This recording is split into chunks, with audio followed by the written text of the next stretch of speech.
ஹalleluya ஹalleluya ஹalleluya. கர்த்தருடைய பரிசுத்த நாமத்திற்கு மகிமையும் ஸ்தோத்திரம் உண்டாவதாக. நல்ல ஒரு பரிசுத்த ஆராதனை மாத்திரமல்ல, ஆதி நாட்களிலே 2000 ஆண்டுகளுக்கு முன்பாக தூய ஆவியானவர் அக்கினிமயமாக சீசர் மேல் இறங்கி அவர்களை நிரப்பின நாளாயிருக்கிறது. அந்த வல்லமை நம்மை நிரப்ப வேண்டும் என்று நாம் தாகத்தோடு தேவ சமூகத்தில் நாம் காணப்படுகிறது. ஆண்டவருக்கு ரொம்ப பிரியமான காரியமாயிருக்கிறது. கர்த்தருடைய வல்லமை அக்னியாய் நம்மிலும் இறங்க வேண்டும் என்று நாம் தாகத்தோடு தேவ சமூகத்தில் காணப்படுவோமாக. இந்த நாளுக்குரிய வார்த்தைகளை தேவனாய் கர்த்தர் பரத்திலிருந்து அனுப்பி கொடுத்திருக்கிறார். பரத்திலிருந்து இந்த பரிசுத்த ஆவியானவர் ஊற்றப்பட்ட இந்த நாளில தேவனாய் கர்த்தர் பரிசுத்த ஆவியானவர் தாமே நமக்கு தந்திருக்கிற வார்த்தைகளை தேவனாய் கர்த்தருக்குள் நாம் அதை கவனமாய் கவனித்து கேட்டு நம்முடைய நல்ல இடத்துல அதை வைத்து நாம் ஆசீர்வாதங்களை பெற்றுக் கொள்வதற்கு இறைவனாகிய தேவன் எனக்கும் உங்களுக்கு கூட தேவனாய் கர்த்தர் கிருபை செய்வாராக.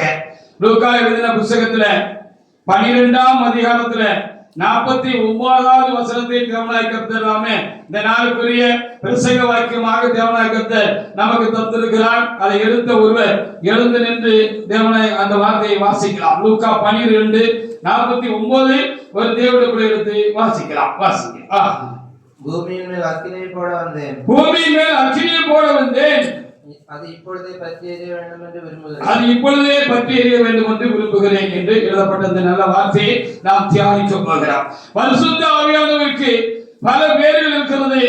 இங்கே பரிசுத்த ஆவியானவரை குறித்து இயேசுவானவர் சொல்லுகிற பொழுது அவர் ஒரு பட்சிக்கிற அக்கினியாக இருக்கிறார் என்று சொல்லி ஆண்டவர் இங்கே இந்த வார்த்தையை நமக்கு எழுதி கொடுத்திருக்கிறார். இயேசு சாமி இந்த உலகத்தில் இருந்த பொழுது பிரசங்க காலங்களில் ஆண்டவர் இந்த வார்த்தையை சொன்னார். பூமியின் மேல் அக்கினியை போடுகிறதுக்காக வந்தேன், பரிசுத்த ஆவியை வல்லமையாக ஜனங்கள் மேல் அப்படியாக போடுகிறதுக்காக ஊற்றுகிறதுக்காக நான் வந்தேன். இதால் இப்பொழுதே அந்த அக்கினி, அந்த பரிசுத்த அக்கினி என்ன செய்ய வேண்டும்? தேவனுடைய பிள்ளைகளை என்ன செய்ய வேண்டும்? சீசர்களை அவர் நிரப்பி பற்றி பிடிக்க வேண்டும். அவர்கள் அக்கினியாக என்ன செய்ய வேண்டும்? எரிய வேண்டும் என்று நான் வாஞ்சிக்கிறேன், நான் விரும்புகிறேன் என்று ஆண்டவர் சொன்னார் என்று சொல்லி பார்க்கிறார். பரிசுத்த ஆவியானவருக்கு அக்கினி என்று பெயர் இருக்கிறது.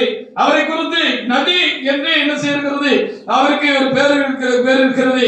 ஜீவ தண்ணீர் உள்ள நதிகள் உங்கள் உள்ளத்திலே ஓடும். என்னை விசுவாசிக்கிறவனோ அவருடைய உள்ளத்திலே ஜீவ தண்ணீர் உள்ள ஊற்றுகள் ஓடும் என்று சொல்லி அவர் சொல்லியிருக்கிறார் என்று நாம் சொல்லி பார்க்கிறோம். இன்னும் பல நாமங்கள் அவருக்கு என்ன செய்யப்படுகிறது? ஊமையாக சொல்லப்பட்டிருக்கிறது என்று சொல்லி வந்திருக்கிறோம். அந்த பரிசுத்த ஆவியானவர் என்ன செய்தார்? அக்கினியாக அன்றைக்கு என்ன செய்தார்? பழைய ஏற்பாட்டு காலத்தில் இறங்கினார். புதிய ஏற்பாட்டு காலத்தில் பெந்தெகோஸ்தே பண்டிகை நாளில் என்ன செய்தார்? அந்த பரிசுத்த ஆவியானவர் என்ன செய்தார்? அக்கினியாக ஜனங்கள் மேல் இறங்கினார் என்று சொல்லி நாம் பார்க்கிறோம். அந்த பரிசுத்த ஆவியானவரை குறித்து பழைய ஏற்பாடு என்று சொல்கிறது. புதிய ஏற்பாட்டில் என்ன அனுபவம் அந்த அக்கினி இறங்கின பொழுது உண்டாயிற்று என்று சொல்லி நாம் பார்க்க வேண்டியது இன்றைக்குள்ள காரியமாயிருக்கிறது. நான் பூமியின் மேல் அக்கினியை போட வந்தேன், அது இப்பவே என்ன செய்யணும்? பற்றி எரிய வேண்டும் என்று நான் விரும்புகிறேன். நாம் அக்கினியாக எரிகிறது கர்த்தருக்கு ரொம்ப பிரியம் என்று சொல்லி நாம் பார்க்கிறோம். ஹல்லேலூயா. பரிசுத்த ஆவியை பெற்றிருக்கிற தேவனுடைய பிள்ளைகள் பரிசுத்த ஆவியில நிறைந்து களி கூறுகிறதும் ஆவியில் நிறைவோடு கூட காணப்படுகிறதும் கர்த்தர் அக்கினியை போல தம்முடைய ஜனங்கள் மேல் சபையினுடைய இறங்குகிறதும் அவருக்கு ரொம்ப பிடித்தமான காரியம் என்ற வார்த்தைகளுக்காக நான் தேவனாய் கர்த்தரை நான் சோதரிக்கிறேன். யாத்திராகம புத்தகத்தில் 19வது அதிகாரத்தில் 18-19 வசனங்களை வாசித்து பாருங்கள். அன்றைக்கு தேவனாய் கர்த்தர் முதல் முறையாக தேவனாய் கர்த்தர் தம்மை இஸ்ரவேல் ஜனங்களுக்கு அவர் தம்மை வெளிப்படுத்தினார் என்று சொல்லி பார்க்கிறோம். சீனாய் மலையில என்ன செய்தார்? கர்த்தர் இறங்கினார். எப்படி இறங்கினார் என்று சொல்லி பார்க்கிற பொழுது அவர் அக்கினிமயமாக இறங்கினார் என்று சொல்லி பார்க்கிறார். தேவ அக்கினி என்ன செய்தது? அந்த சீனாய் மலையில இறங்கிட்டு என்று சொல்லி பார்க்கிறோம். கர்த்தர் அக்கினியாக இறங்கினார் என்று சொல்லி பார்க்கிறோம். எல்லா காரியத்தை காட்டிலும், காற்றை காட்டிலும், தண்ணீரை காட்டிலும், எல்லா காரியங்கள் சக்திகளை காட்டிலும் அக்கினிக்கு அதிகமான பவர் உண்டு என்று சொல்லி நாம் என்ன செய்திருக்கிறோம்? கர்த்தர் தம்மை ஜனங்களுக்கு வெளிப்படுத்துகிற பொழுது அவர் இறங்கிற பொழுது அங்கு அக்கினி உண்டாயிற்று. அக்கினி மத்தியிலிருந்து கர்த்தர் பேசினார் என்று சொல்லி நம்ம என்ன செய்கிறோம் பார்க்கிறோம். யாத்திராகமம் 19ஆம் அதிகாரத்திலே 18 19 வசனங்களை ஒத்தியோட பிள்ளை எடுத்தவர்கள் எடுத்து வாசிக்கலாம். 19 18 19. கர்த்தர் சீனாய் மலையின் மேல் அக்கினியில் இறங்கினபடியால் கர்த்தர் சீயோன் மலையில் அக்கினியில் இறங்கினபடினாலே புகைக்காடாய் இருந்தது. புகைக்காடாயிற்று. அந்த புகை சூளையின் புகை போல எழும்பி அந்த புகை சூளையின் புகை போல எழும்பிட்டு மிகவும் அதிர்ந்தது. மலை மிகவும் அதிர்ந்தது. சத்தம் வர வர மிகவும் பலமாய் எக்கால சத்தம் வர வர மிகவும் என்னது பலமாக தொனித்தது. தேவன் பேசினார். தேவன் அவனுக்கு வாக்கினால் மறுமொழி கொடுத்தார். அப்ப ஆண்டவர் என்ன செஞ்சாரா? அக்கினியாக இருந்தால் ஜனங்களுக்கு முன்பாக தம்மை வெளிப்படுத்துகிற பொழுது என்று சொல்லப்படுகிறது. அந்த வார்த்தை சம்பட்டி உடைக்கிற கற்களை போல பலமுள்ள வார்த்தையாக தேவனாய் கர்த்தர் என்ன செய்தார்? இறங்கினார். கர்த்தர் இஸ்ரவேல் ஜனங்கள் மத்தியிலே என்ன செய்தார்? இறங்கினார். அந்த ஆவியானவர் என்ன செய்தார்? அக்கினியாக இறங்கினார் என்று சொல்லி நாம் இங்கே பார்க்கிறோம். தேவ அக்கினி என்ன செய்தது? கர்த்தருடைய அக்கினி அங்கே ஜனங்கள் மத்தியிலே கர்த்தர் என்ன செய்தது? இறங்கிட்டு அவர்கள் முகமுகமாக கண்டு என்ன செய்தார்களா? கர்த்தரை விழுந்து பணிந்து கொண்டார்கள் என்று சொல்லி பார்க்கலாம். ஆண்டவர் ஆதியில எப்படிதான் ஜனங்களுக்கு தம்மை வெளிப்படுத்தினார் என்று சொல்லி நான் பார்க்கிறேன். லேவியராகமம் புத்தகத்திலே 9ஆம் அதிகாரத்திலே 22 முதல் கூட நீங்க 24 வரைக்கும் வாசித்து பாருங்க. ஜனங்கள் என்ன செய்தார்கள்? அங்கே ஆசாரிப்பு கூடாரத்தை நிறுவி அங்கே பலிபீடத்தை உண்டு பண்ணி அந்த பலிபீடத்தில் என்ன செய்தார்கள்? பாவ நிவாரண பலியோ சமாதான பலியோ சர்வாங்க தகன பலிகளையும் என்ன செய்தார்கள்? அவர்கள் இட்டார்கள் என்று சொல்லி பார்க்கிறோம். அப்படி பலி செலுத்தின பொழுது அந்த பலி செலுத்தப்பட்ட அந்த மிருகத்தை என்ன செய்ததா? கர்த்தருடைய சன்னிதானத்திலிருந்து அந்த ஆசாரிப்பு கூடாரத்தில் இருந்து தேவ அக்கினி அப்படி புறப்பட்டு வந்து அதை எரிச்சிச்சு அப்படின்னு சொல்லி பார்க்கப்படுகிறது. அதை கர்த்தர் அங்கீகரித்தார் என்பதற்கு அங்கே அக்கினியை கொண்டு அவர் என்ன செய்தார்? மறு உத்தரவு அருளினார் என்று சொல்லிவிட நாம் அதை வைத்துக் கொள்ளலாம். நாம் தேவனுக்கு ஆராதனை செய்கிறோம், பரிசுத்த ஆராதனை செய்கிறோம். இப்படி நாம் பரிசுத்த ஆராதனை செய்ய நாம் தேவசனானத்திலே கூடி வருகிற பொழுது அந்த பரிசுத்த அக்கினி, அந்த தேவ வல்லமை, தேவ ஆவியானவர் நம்மேல் அக்கினி இறங்குறது போல அவர் இறங்குவார் என்று சொன்னால் நாம் அப்படி ஆவியிலே கனி கூர்ந்து வல்லமையினோடு அவரை நாம் துதித்து மகிழ்வோம் என்று சொன்னால் இந்த ஆராதனையை தேவனாக்கத்தை அங்கீகரித்திருக்கிறார் என்று அர்த்தம். தனிப்பட்ட முறையில் நீங்கள் ஒவ்வொருவரும் நிரப்பப்படுவீர்கள் என்று சொன்னால், தேவ அக்கினினால் கர்த்தருடைய வல்லமையினால் ஆவியினால் நீங்கள் நிரப்பப்படுவீர்கள் என்று சொன்னால் உங்களுடைய துதியும் உங்களுடைய ஆராதனையும் நீங்க கர்த்தருக்கு ஆராதனை செய்கிறதையும் கர்த்தர் அங்கீகரித்திருக்கிறார் என்று சொல்லி அர்த்தம். அப்படியானால் தேவனுடைய சமூகத்திலே ஆதி காலங்களிலும் பழைய ஏற்பாட்டு காலங்களிலும் கர்த்தர் தம்முடைய ஜனங்கள் கணக்கு ஆராதனை செய்த பொழுது அவரை அக்கினியினால் மறுவித்தவர்களே என்ன செய்தாரா? அங்கே அவர்களுடைய பணிகளையும் அவர்களையும் அங்கீகரித்து கொடுத்தார் என்று சொல்லி நம்ம இங்கே பார்க்கிறோம். வாசிங்க லேவியராகமம் 9ஆம் அதிகாரத்திலே 22 முதல் சில வசனங்களை வாசிக்கலாம். ஆரோன் ஜனங்களுக்கு நேராக தன் கைகளை உயர்த்தி அப்பொழுது ஆரோன் ஜனங்களுக்கு நேராக கைகளை உயர்த்தி அவர்களை ஆசீர்வதித்து பாவஞான பலியையும் சர்வாங்க தகன பலியையும் சமாதான பலியையும் செலுத்தி இடத்திலிருந்து இறங்கினான். மோசேயும் ஆரோன் ஆசரிப்பு கூடாரத்திற்குள் பிரவேசித்து வெளியே வந்து ஜனங்களை ஆசீர்வதித்தார்கள்.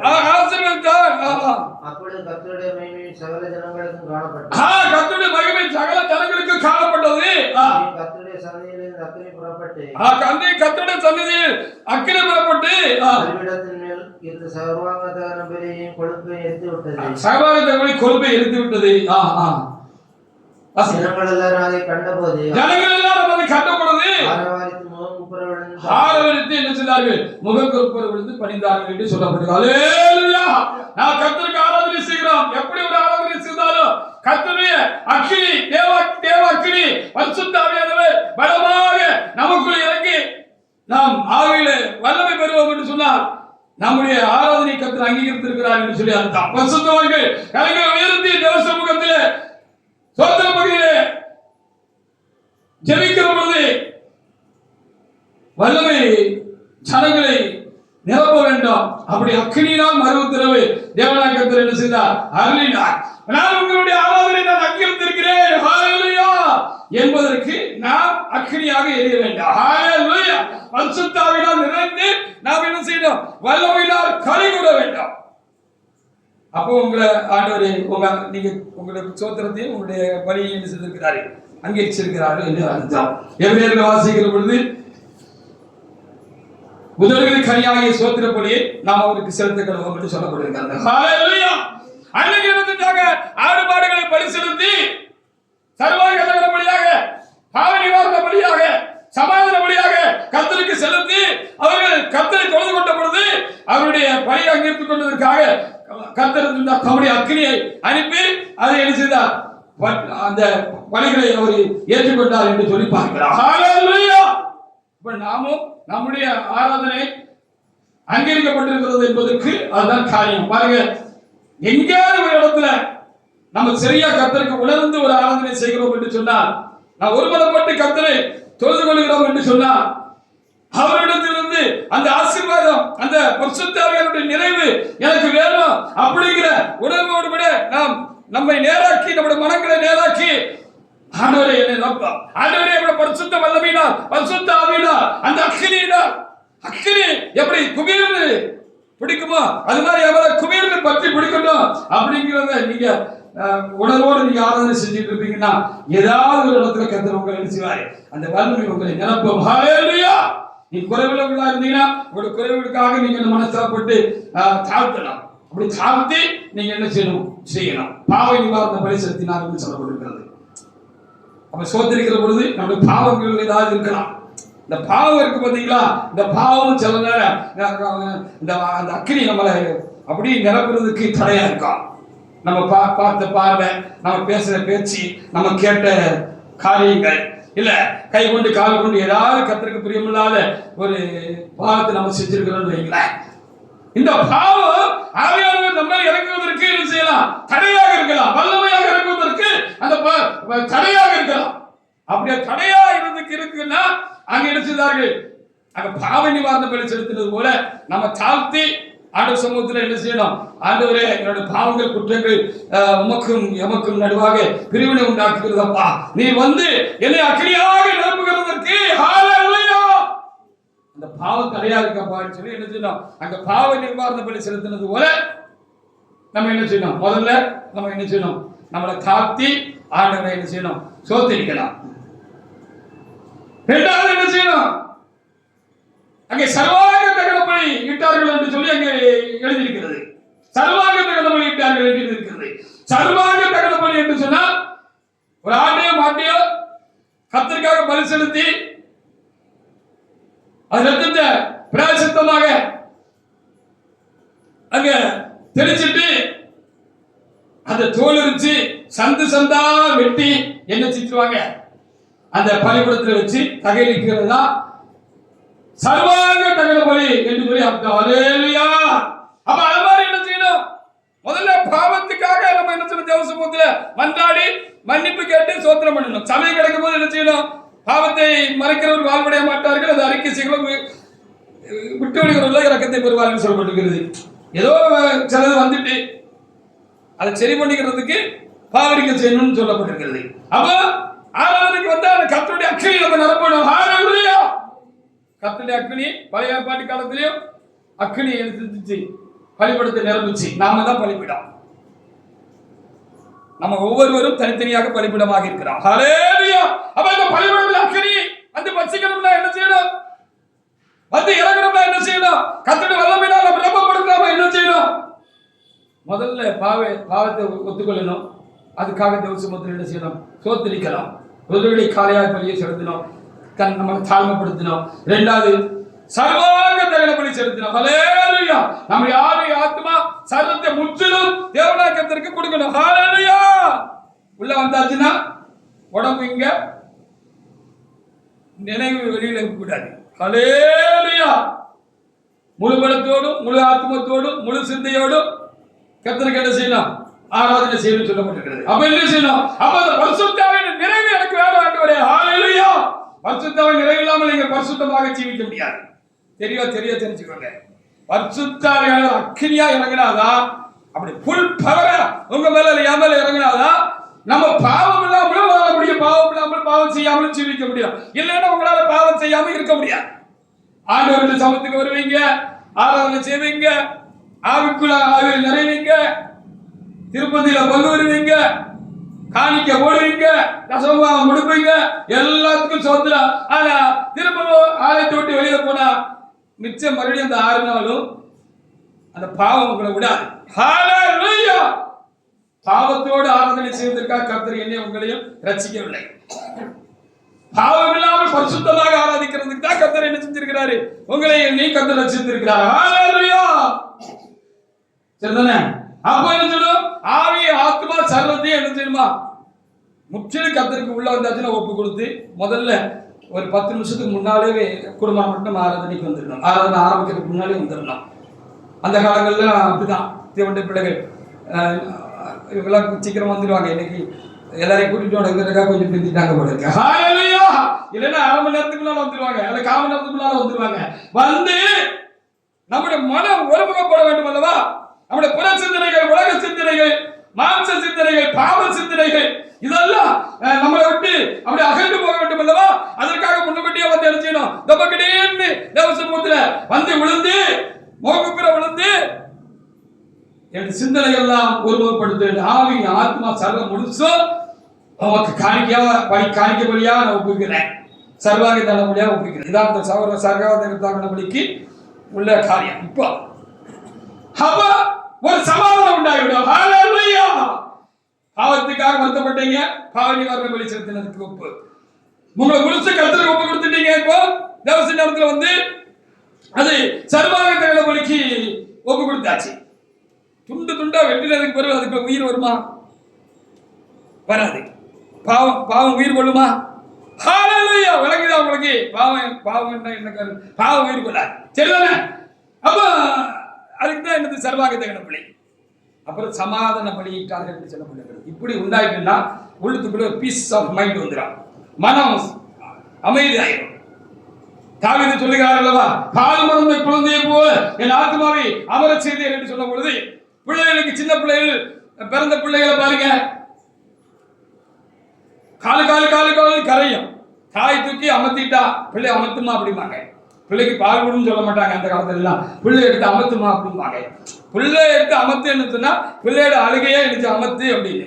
அப்படி போல ஆண்டோடைய சன்னிதானத்துக்கு போனது தாவீது ராஜாவோட மனம் என்ன செஞ்சா தெரியுமா, அப்படியே கடவுளோட ஒன்னு ஆயிட்டா. ஹல்லேலூயா! அவரு கடவுள் ஒன்னாயிட்டாங்களா, ஒரு மனம் ஆயிட்டாங்களா, இந்த உலகத்தை மறந்துட்டாரா, சுற்றுச்சூழலை மறந்துட்டாங்களா? ஹல்லேலூயா!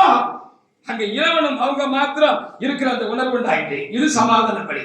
அதுக்கப்புறம் நீங்க சோதனை பண்ணுறதுனா சமாதான பலி. இப்படி சரியா கர்த்தருக்கு ஆராதனை செஞ்சீங்கன்னா ஆவியில நீங்க துள்ளி சாடுவீங்க. வழங்குதா? ஹல்லேலூயா! எங்களுக்கெல்லாம் அந்த காலத்துல எப்படி துள்ளி எங்களுக்கு சரியா அப்படி போதிச்சாங்க. ஹல்லேலூயா! அன்னைக்கு போதிச்சாங்க. இன்னைக்கு நாங்க போதிக்கிறவங்களாக தேவ சமூகத்துல நாங்க என்ன செய்கிறோம், நாங்க நிற்கிறோம். ஹல்லேலூயா! அன்னைக்கு ஒரு சின்ன ஆராதனையா இருந்தாலும் சரிதான், பரிசுத்த ஆராதனையா இருந்தாலும் சரிதான், பரிசுத்த ஆராதனைனா பாடல் பகுதி அப்படின்னு சொல்லியாச்சுன்னா அப்படி தீயா இருக்கும். அதான் அக்கினி இறங்குற அனுபவம். ஹல்லேலூயா!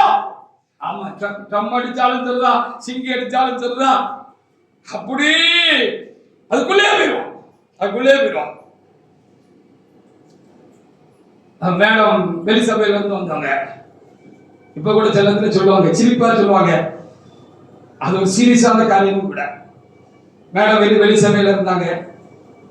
அப்புறம் பொண்ணு பார்த்தாச்சு. ஆதியில இருந்த வைராக்கியம் இனி உங்களிடத்துல வரணும். ஹல்லேலூயா! பொண்ணு பார்த்தாச்சு, வெளி சபையில உள்ளவங்க, உபதேசம் தெரியாது, சத்தியம் தெரியாது, சமயம் தெரியாது, அங்க ஞானஸ்தானமும் ஏதோ சூழ்நிலை எடுக்கல. அப்போ இங்க அவங்களுக்கு கல்யாணத்துக்கு 2 நாளைக்கு முன்னாடியே 3 நாளைக்கு முன்னாடி சரி ஞாபகம் இல்லை, இவங்களுக்கு கொண்டு ஞானஸ்தானம் கொடுத்து அதுக்கு முன்னாலேயே நான் இப்படி உறுதியா கேட்டுக்கிட்டேன், குறைஞ்சது 2-3 வாரமாகும் என்ன செய்யணும், பொண்ணு சபைக்கு வரணும். ஹல்லேலூயா! பொண்ணு எங்க இருக்கோ அங்க ஓடி போகணுங்கிறது தப்பு. பொண்ணுக்கு பின்னால ஓடி போறது தப்பு. பொண்ணை முதல்ல ஆண்டவருக்கு பின்னால கொண்டு வரணும் அப்படின்னு சொல்லி அந்த காலத்துல என்ன செஞ்சோம், ஒரு மாசத்துக்கு 4 வாரத்துக்காக என்ன செய்யணும், பொண்ணு சபைக்கு வரணும், புதிய சபைக்கு வரணும் அப்படின்னு சொல்லி அவங்க வர வச்சோம். நீங்க எப்படி, நம்ம அப்படி இருக்கணும். நீங்க கர்த்தரத்துல நீங்க சரியா இருந்தீங்கன்னா உங்களுக்கு எல்லா ஆசீர்வாதமும் கிடைக்கும். ஹalleluya. நீங்க ஆவிக்குரிய வாழ்க்கையில சரியா உறுதியா உண்மையா வைராக்கியமா பக்தி உள்ளவங்களா பக்தி வைராக்கியம் உள்ளவங்களா இருந்தீங்கன்னு சொன்னா என்ன செய்யும்? எல்லா ஆசீர்வாதம் உங்களுக்கு சேர்ந்து கிடைக்கும். ஒண்ணு குறையில்லாம நாங்க விட்டு இருக்கிறோம் சொல்லிடுறோம். அப்படி வருகிற பொழுது நாலாம் முன் வரிசையில் உட்கார்ந்துருப்போம். அந்த காலத்துல என் கையில இந்த சிங்கி இருக்கும். சிங்கி படாத பாடுபடும் நினைக்கிறேன். ஹalleluya. பாடல் பகுதியில கடுமையாக என்ன செய்வாங்க? கை தட்டுறவங்க அப்படிதான் கை தட்டுவாங்க, பாடுகிறவங்க அப்படிதான் பாடுவாங்க, இசைக்கிறவங்க அப்படிதான் இசைப்பாங்க. அப்படி உருண்டு ஓடும். ஹalleluya. அப்படி பயங்கரமா அக்கினியா இருப்பாங்க. அக்கினியாக ஆவியானவர் இருப்பாரு. நான் அப்படி சிங்கி அடிக்க ஆரம்பிச்சேன்னு சொன்னா என்னையா மறந்துடுவேன். இப்படியே கீழே தலை போய் மேல வரும். அந்த அளவுக்கு மறந்துடுவேன். சுற்றுப்புற சூழல் எல்லாம் மறந்துடுவேன். பொண்ணு வந்திருக்கு வந்தா நமக்கு என்ன அதுவாக இருக்கட்டும், வெக்கம் அந்த சிந்தனையே கிடையாது. அந்த பொண்ணு கூட வந்த பொண்ணுக்கு அம்மையும் என்னைய பார்த்துருக்காங்க. என்னடப்பா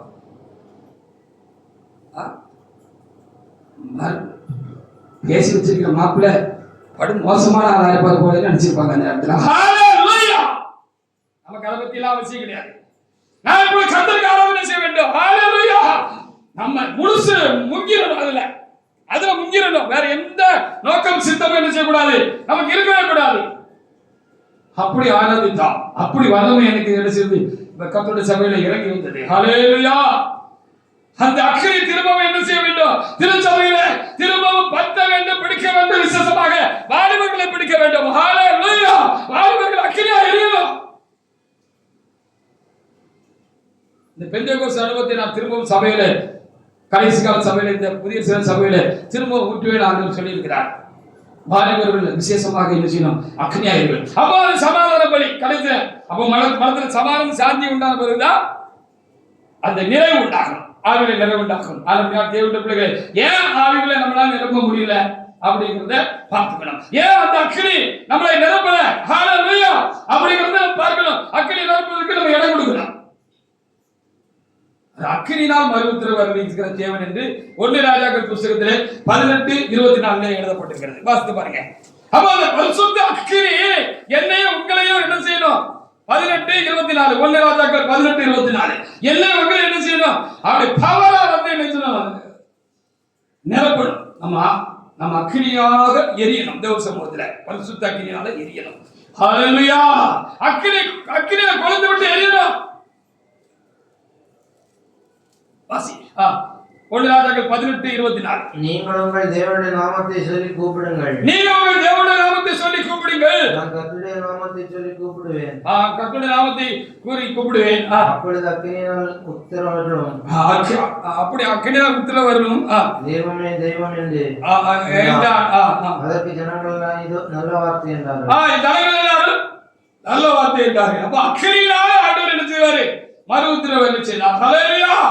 சோத்திரமாண்டவரே சோத்திரமாண்டவரே சோத்திரமாண்டவரே சோத்திரமாண்டவரே சோத்திரமாண்டவரே ஹalleluya ஹalleluya ஹalleluya அப்படி சொன்னா அவரு நம்ம சோத்திரத்தை ஏற்றுக்கொண்டதுக்கு என்ன அடையாளத்தை காட்டுவார்?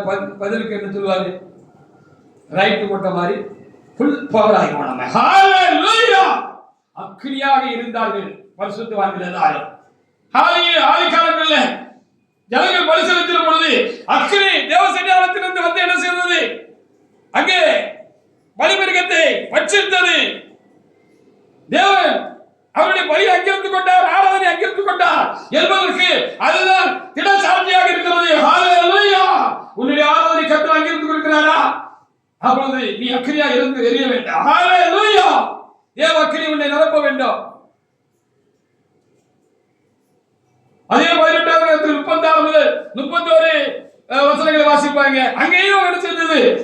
தேவ அக்கினி பரிசுத்த ஆவியானவர் தேவ அக்கினியா தேவ அக்கினியாக என்ன செய்தாரு? அங்கே இறங்கினார், பலிபீடத்தில் இறங்கினார் என்று சொல்லி பார்க்க முடிகிறது. ஹalleluya. வாசிங்க. அந்திபலி செலுத்துகிற நேரத்திலே தீர்க்கதரிசியாக எலியா வந்து ஆபிரகாமுக்கும் ஈசாக்குக்கும் யாக்கோபுக்கும் தேவனாய கர்த்தாவே இஸ்ரவேலின் தேவன் என்றும் நான் உம்முடைய ஊழியக்காரன் என்றும் இந்த காரியங்களெல்லாம் உம்முடைய வார்த்தையின்படி செய்தேன் என்றும் இன்றைக்கு விளங்கப்படும். ஹalleluya. கர்த்தாவின் தேவனாய கர்த்தர் என்றும் கர்த்தாவின் தேவனாய கர்த்தர் என்றும் தேவரை தங்கள் இதயத்தை மறுபடியும் திருப்பினர் என்றும் தேவரை தங்கள் இதயத்தை மறுபடியும் திருப்பினர் என்றும் ஜனங்கள் அறியும்படிக்கு அந்த ஜனங்கள் அறியும்படிக்கு என்னை கேட்டவர்கள் என்று சொல்லி அவர் தாழ்ந்து பணிந்து விழுந்து ஆண்டவரிடத்தில் என்ன செய்தார்? வேண்டிக் கொண்டார். அதாவது இந்த தேவ ஜனங்கள் அந்த தேவ அக்கினியை காணணும்.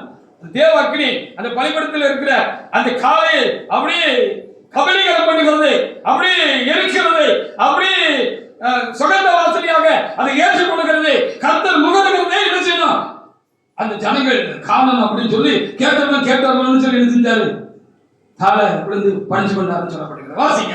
அப்பொழுது கர்த்தரிடத்தில் இருந்து அக்கினி இறங்கி ஆமா அந்த சர்வாங்கதனங்களையும் உடைகளையும் காளைகளையும் கற்களையும் மணலையும் பட்சித்து வாய்க்காலுங்க தண்ணீரை நக்கி போட்டது. குடமா தண்ணியை கொண்டு வந்து முதல்ல அவர் என்ன செஞ்சாரு? பலிபீடம் உடைஞ்சி தவந்து கிடந்துச்சு. ஹல்லேலூயா. நம்முடைய ஆன்மா சரியா கர்த்தருக்குள்ள இல்லாம அது தகர்ந்து இருக்கலாம். நம்முடைய செயல்பாடுகள் நிமித்தம் அது சரியா செம்மையா இல்லாம இருக்கலாம். முதல்ல அதை சரி பண்ணிக்கணும். அதுதான் அறிக்கை செய்கிறது ஆவிக்குரிய ரீதியா. சரிதானா? அப்ப அதை அறிக்கை செஞ்சு அதை முதல்ல செக் பண்ணிடணும், சரி பண்ணிடணும். அப்படி சரி பண்ணாமல் முந்தைய பகுதிகள் இருக்கிறது. அடுத்த வசனத்தை வாசிங்க. ஜனங்களெல்லாம் இதை கண்டபோது கர்த்தரே தெய்வம் கர்த்தரே தெய்வம் என்றார்கள். புதுசா ஒரு ஆள் வருதுன்னு வச்சுக்கோங்களேன். நம்ம கொஞ்சம் பேர் இருந்தாலும் போதும், நிறைய பேர் தான் இருக்கணும்னு அவசியம் ஒன்றும் கிடையாது. கர்த்தருக்கு பிரியமானவர்களாக நம்ம இருக்கணும். நம்முடைய ஆத்மா கர்த்தருக்கு முன்பாக செம்மையா இருக்கணும். இதை பலிபீடமாகி நம்முடைய ஆத்மா என்ன செய்யணும்? ஆத்மா என்ன செய்யணும்? செம்மையா இருக்கணும், பரிசுத்தமா இருக்கணும். ஹல்லேலூயா. அப்படி இருந்தா 5 பேர் இருந்தாலும் கர்த்தர் நம்ம முழுமனதோடு ஒரு மனதோடு பயபக்தியோடு பரிசுத்தத்தோடு நாம் சரியா கர்த்தருக்கு ஆராதனை செய்யணும். பவர் அப்படி வந்து இறங்கிடும். ஹல்லேலூயா.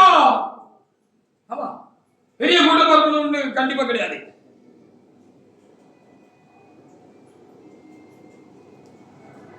அப்படி நம்ம பவரா இருந்தோம்னா திடீர்னு புதுசா ஒரு ஆள் வந்துச்சுன்னு வச்சுங்களேன், வாக்கால ஒன்று தண்ணியையும் குடகுடமாக கொண்டு வந்து அந்த விறகு மேல தண்ணியை ஊற்றினாங்க. அப்படி பச்சையா இருக்கிறவங்க கூட கர்த்தரை சரியா தெரியாம அறியாம வந்திருக்கிறவங்க அறகுறையான ஒரு ஆவிக்குரிய அனுபவத்தோடு கூட வெளியில இருந்து வராங்கன்னு வச்சுக்கோங்களேன். நம்ம கிட்ட இருக்கிற அந்த பவர், அந்த அக்கினி டகார்னு அவங்க மேலே என்ன செய்யும்? அப்படி ஸ்ப்ரெட் ஆயிடும். சல்கடுத்தி அக்கினி வரவன போல எருமையில அக்கினி வெடிச்சது போல அப்படி நம்ம வெடிச்சிட்டோம் வைங்கள ஆவியில் நிறைவேறுகிற. ஹல்லேலூயா. அப்படி பக்கத்துல இருக்கிறவங்களே அதை என்ன செஞ்சிடும்? டக்குன்னு பற்றி பிடிச்சிடும். இப்படி ஒரு பவர் இருக்கா அப்படின்னு தெரியாதவங்களும் தெரிஞ்சு கொள்வதற்கு நம்ம முதல்ல அக்கினியா எரியணும். ஹல்லேலூயா. அப்ப பாத்தீங்களா, பார்த்த உடனே இந்த குந்தி நடந்த இருமணமனவர்களாக இருந்த அந்த ஜனங்கள் எல்லாம் முகங்கொப்ப விழுந்து விரித்து என்ன செய்யலாம்? கர்த்தரே தெய்வம்னு தொழுது கொண்டாங்க. ஹல்லேலூயா. அதுக்கு முதல்ல என்ன செய்யலாம்? நம்முடைய ஆத்மாவை செம்மையா வச்சுக்கிடணும். இல்லைன்னா செம்மையா இல்லைன்னா செம்மப்படுத்திக்கிடணும். பாருங்க 30வது வசனத்தை வாசி பாருங்க. 30வது வசனத்தை வாசி பாருங்க. ஹல்லேலூயா. வாசிங்க. அப்பொழுது எலியா சகல ஜனங்களை நோக்கி கிட்டே வாருங்கள்.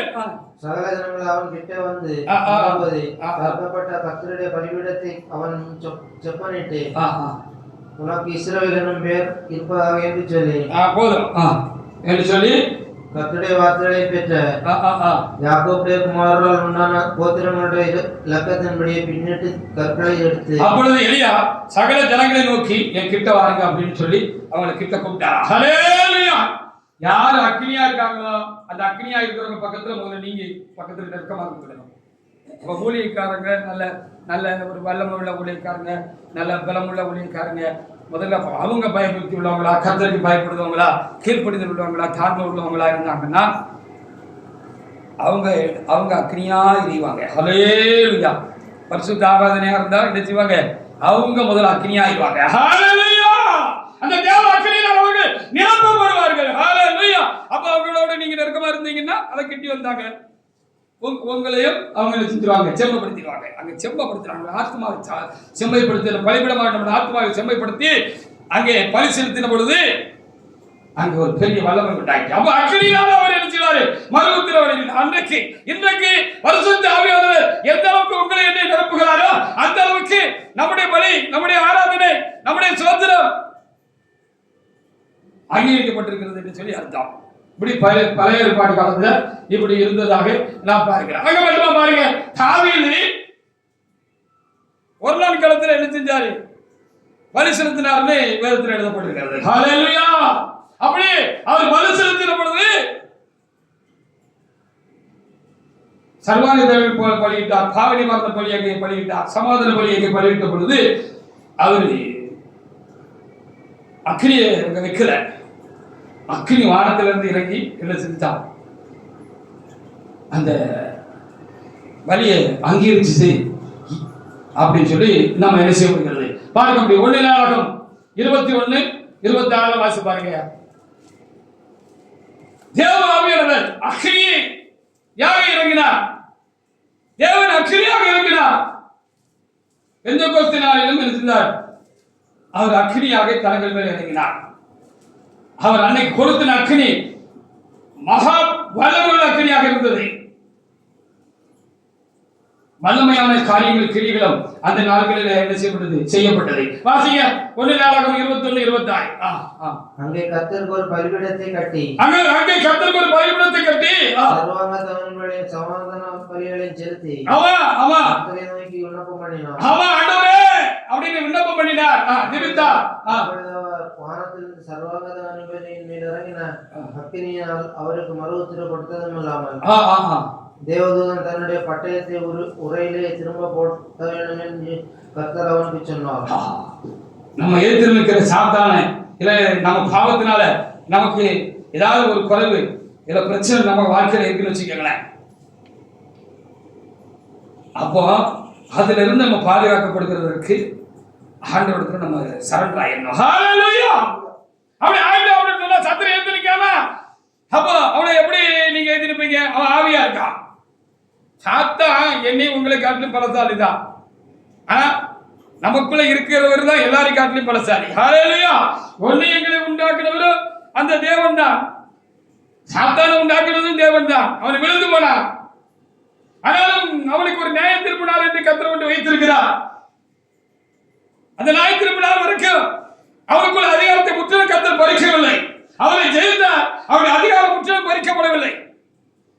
அவன் மாம்சத்தில் இருக்கிற வரைக்கும் அவன் ரட்சிக்கப்பட்டவர்களா இருந்தாலும் நம்மை பாவம் செய்ய தூண்டி விடுவதற்கும் பாவத்தில் தள்ளுவதற்கும் அவனுக்கு இன்னும் காரியம் இருக்கு அப்படின்னு நம்ம தெளிவா புரிஞ்சுக்கணும். ஹல்லேலூயா. அப்போ இந்த சாத்தானை எழுந்து நிற்கணும், பாவம் செய்யாம இருக்கணும். இல்ல பாவத்தில் இருந்தா நமக்கு ஒரு சிற்ற தண்டனை உண்டாயிட்டு அதுல இருந்து சபை கொடுங்க அப்படின்னு சொன்னா பாவ நிவாரண பலி செலுத்தி சர்வாங்க தவணை பலி செலுத்தி சமாதான பலியை தேவனுக்கு செலுத்துவோம் என்று சொன்னால் கர்த்தர் மன்னித்து என்ன செய்வார், நமக்கு அந்த பலத்தை தருவார். ஹல்லேலூயா. பரிசுத்தாவின் வல்லமை இல்லாமல் நிறைவில்லாமல் நீங்கள் பாவத்தின் சாத்தானையும் உலகத்தையும் ஜெயிக்கவே முடியாது. உங்களை ஜெயிக்க முடியாது. இருக்கிறத மோசமான எதிரி யார் தெரியுமா? சாத்தான் தானே. யாருன்னா சாத்தானோட மோசமான எதிரி ஒரு ஆள் இருக்கா தெரியுமா? நமக்கு நாம தான் எதிரி. ஹல்லேலூயா. நம்முடைய சுயம்தான் தேவனுக்கு எதிரியாக நமக்குள்ள எழும்புகிற அந்த சுயம்தான், சுயமான காரியங்கள் தான், நம்முடைய சொந்த தேவனுக்கு எதிரியான விருப்பங்கள் தான், நோக்கங்கள் தான், சித்தங்கள் தான், நாம தான் நமக்கு எதிரி. முதல்ல யாருக்கு ஜாக்கிரதையா இருக்கணும்? நம்ம கிட்ட ஜாக்கிரதையா இருக்கணும். ஹல்லேலூயா. யாருக்கு ஜாக்கிரதையா இருக்கணும்? நம்ம கிட்ட ஜாக்கிரதையா இருந்தா நம்ம எப்பவுமா எரிந்து பிரகாசிக்கிறவர்களா இருந்தோம்னா தேவ அக்கினியால் நிரப்பப்பட்டவர்களாக பரிசுத்தாவின் வல்லமை நிறைவுள்ளவர்களாக இருப்போம் என்று சொன்னால் ஹல்லேலூயா. என்ன செய்ய முடியாது? சாத்தான் நம்ம தொட முடியாது. பாவம் செஞ்சு ஏன் தண்டனை வாங்கிடுவோம்? பாவம் செய்யாமலே தப்பிக்கலாம்ல. பாவம் செய்தால் பாவத்தை ஒத்துக்கொள்ள வேண்டும். அதுக்காக மனசாபப்பட வேண்டும். அதை ஜெயிக்க நமக்கு வல்லமை தர இறைவன் பெரியவராக இருக்கார். 2 நாளாகமம் 7ஆம் அதிகாரத்தில் கூட 1 முதல் 3 வரைக்குள்ள வசனங்களை பாருங்க. அங்கே தேவனாகிய கர்த்தருக்கு பரிசுத்த ஆலயம் சாலமோன் காலத்திலே கட்டப்பட்டது. அப்படி பரிசுத்த ஆலயம் கட்டப்பட்ட பொழுது அங்கே பலி செலுத்தின பொழுது அங்கேயும் தேவ அக்கினி என்ன செய்தது? வந்து இறங்குச்சு அப்படின்னு சொல்லப்பட்டிருக்கிறார். ஹல்லேலூயா.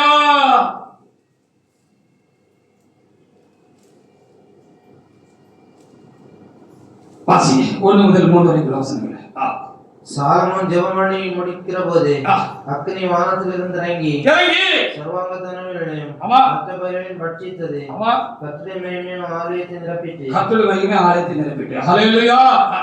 கர்த்தருடைய ஆலயத்தை நிரப்பினால் ஆசாரியர்கள் கர்த்தருடைய ஆலயத்திற்கு பிரவேசிக்க கூடாது இருந்தது. ஆலயத்துக்குள்ள போக முடியல, அந்த அளவுக்கு தேவ பிரச்சனை எடுத்துருந்தது. ஆலயத்தை அப்படியே மூடிட்டு. ஹல்லேலூயா. நம்ம தான் தேவனுடைய ஆலயம், நீங்களே அந்த ஆலயமா இருக்கிறீர்கள் சொல்லி வேதம் சொல்லுகிறது. அப்படிதானே? அப்படிங்கும்போது இந்த ஆலயமாகிய இந்த தேவனுடைய ஆலயமாகிய சரீரத்தை என்ன செய்யணும்? அப்படி தேவ அக்கினி அப்படி என்ன செய்யணும்? நிரப்பணும். ஹல்லேலூயா. அத காட்டிலும் புதிய ஏற்பாட்டு ஆராதனை பரிமுறை தான் ரொம்ப விசேஷமானது. ஹல்லேலூயா. அப்படி நிரப்பிட்டு அக்கினி இறங்குறதையும் கர்த்தருடைய மகிமை ஆலயத்தினுள் தங்கி இருக்கிறதை இஸ்ரவேல் புத்திரர் எல்லாரும் கண்டபோது தலவரிசை மட்டும் தரையிலே முகங்குப்புறவிழுந்து பணிந்து கர்த்தர் நல்லவர், அவருடைய கிருபை என்றுமுள்ளது என்று சொல்லி அவரை துதித்தார்கள். நீங்க பெரிய இருக்கிற காலங்கள்ல இந்த ஊழியர் மாநாடு நடந்துச்சுல, அப்படி நடக்கிற காலங்கள்ல ஒரு அக்னி அபிஷேகம் சொல்லி ஒரு கேசட் வெளியே விட்டாங்க. பாத்தீங்களா? பார்க்கலையா? நீ யார்கிட்ட இருந்தா நீங்க அக்னி வாங்கி பாருங்க. ஹல்லேலூயா. அக்னி அபிஷேகம் சொல்லி ஒரு வருஷத்துல ஒரு கேசட் விட்டாங்க. எங்கேயாவது கிடைச்சா நான் பார்க்கலாம். கூட இருந்துச்சு, பழைய கேசட் இருந்துச்சு, மாற்றது இல்லை. நான் யார்கிட்ட இருக்கிறவங்கள்ட்ட அனுப்பி தரலாம். நம்ம ஒரு ஊழியர் மாநாட்டோட அக்னி அபிஷேகம் வேற என்னது? பரிசுத்த வேண்டிய அபிஷேகம் அக்னி அபிஷேகம் தான் அதுக்கு பேர் சூட்டப்பட்டிருந்தது. ஹல்லேலூயா. ஹல்லேலூயா. அப்போ நல்ல பாடல் எரியும் அக்னி போல இடம் படிச்சாங்க. எனக்கு அப்படி ஒரு ஞாபகம் இருக்கிறது. அப்படி பாட்டி இந்த வண்ண அப்படி ஐயா அங்க எல்லாரும் நாங்க இப்படி இருக்கோம், ஊழியக்காரங்கள் எல்லாம் இப்படி எல்லாரும் இருக்கோம். அங்க இருந்து ஐயா பாடி இப்படி கையை தூக்கி ஹல்லேலூயா அப்படினாங்க. அவ்வளவுதான் அக்னி அப்படி இறங்குற மாதிரி எழுதிட்டு அங்க இருந்த ஊழியக்காரர்கள் எல்லாம் அக்னி ஆயிட்டாங்க, அனல் ஆயிட்டாங்க. ஹல்லேலூயா. அப்படி பவர் வந்து இறங்கிட்டு வல்லமையா கர்த்தருடைய வல்லமை எடுத்துச்சு. பவர் வந்து இறங்கிட்டு ஹல்லேலூயா. இறங்கின உடனே அங்க நடந்த பாகலம் அப்படி ஒரு வல்லமையான ஒரு காரியம் உண்டாயிட்டு அப்படி பவர்ல சில ஊழியக்காரங்களாம் ஒரு அப்படிதான் ஐயா வந்து அப்படி ஜோமன் தள்ளக்க வச்சுட்டு ஊழியக்காரங்களை ஜோமன் விட்டுட்டு போனாங்க. சிலர்லாம் தரையிலிருந்து 1 அடி உயரத்துக்கு எழுப்பிட்டாங்க. ஹல்லேலூயா. அப்படி ஒரு பவர், அப்படி ஒரு வல்லமை, அப்படி ஒரு அந்நிய பாஷையின் நிறைவு, அப்படி ஒரு ஜீவனம் அங்க இருந்துச்சு. ஹல்லேலூயா. ஐயா இல்ல, அந்த ஆவியானவர் சபையில இருக்கிறார். ஹல்லேலூயா. ஒரு மத்துவமான நிலைமை இப்பொழுது உண்டாயிருக்கிறது. நம்முடைய தவறுகளினாலே, நம்முடைய குறைவுகளினாலே ஒரு மத்துவமான நிலை இப்பொழுது உண்டாயிருக்கிறது. திரும்பவும் அந்த ஆதி வல்லமை நமக்கு வேணும். ஹல்லேலூயா. திரும்பவும் அந்த ஆதி வல்லமை வேண்டும். இந்த வல்லமை நம்மை நிரப்புவார். அதுக்காக நாங்கள் எல்லாம் ஜெபித்துக் கொண்டிருக்கிறோம். ஹல்லேலூயா. அதற்காக நாங்கள் எல்லாம் என்ன செய்திருக்கிறோம்? ஜெபித்துக் கொண்டிருக்கிறோம்.